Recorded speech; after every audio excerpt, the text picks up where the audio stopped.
इसको अगर 100 दफा कोई शख्स पढ़ ले, अच्छा। ला हौला वला कुव्वता इल्ला बिल्लाह, सही सही। लेकिन पढ़ना कैसे है? पढ़ना इस तरह नहीं है कि आप बस पढ़ते जाएं। ये है क्या? ला हौला वला कुव्वता इल्ला बिल्लाह असल में क्या है? हौल का माना भी कुव्वत है और कुव्वत का माना भी कुव्वत है। ला हौला वला कुव्वत, यूं कह लीजिए ना कोई इज्तिमाई ताकत, ना कोई इनफिरादी ताकत, इल्ला बिल्लाह, सिवाय अल्लाह के। या ना गुनाह छोड़ने की ताकत, ना नेकी करने की ताकत, सही। इल्ला बिल्लाह। यानी या तो एक को पॉजिटिव बना ले, एक को नेगेटिव बना ले, या एक को इज्तिमाई या एक को इनफिरादी। सही।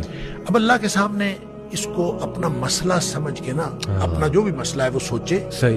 और सोच के अपने अल्लाह के सुपुर्द कर दे।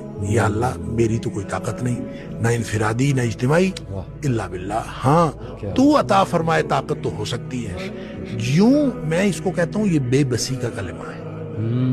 बेबस आदमी अपने अल्लाह के सामने बेबसी का इजहार करे इस कलमे के जरिए। सही सही। तो फिर ये नबी पाक सल्लल्लाहु अलैहि वसल्लम ने फरमाया, जिस शख्स ने कहा था ना मुझे वसवसे आते हैं जी, आपने फरमाया ला हौल वला कुव्वता इल्ला बिल्लाह पढ़ा कर, तेरे वसवसे भी खत्म हो जाएंगे और इसके अलावा अल्लाह ताला तेरे 100 मसले हल कर देगा। वाह वाह। आप अंदाजा करें, एक शख्स के 100 मसले होते नहीं है।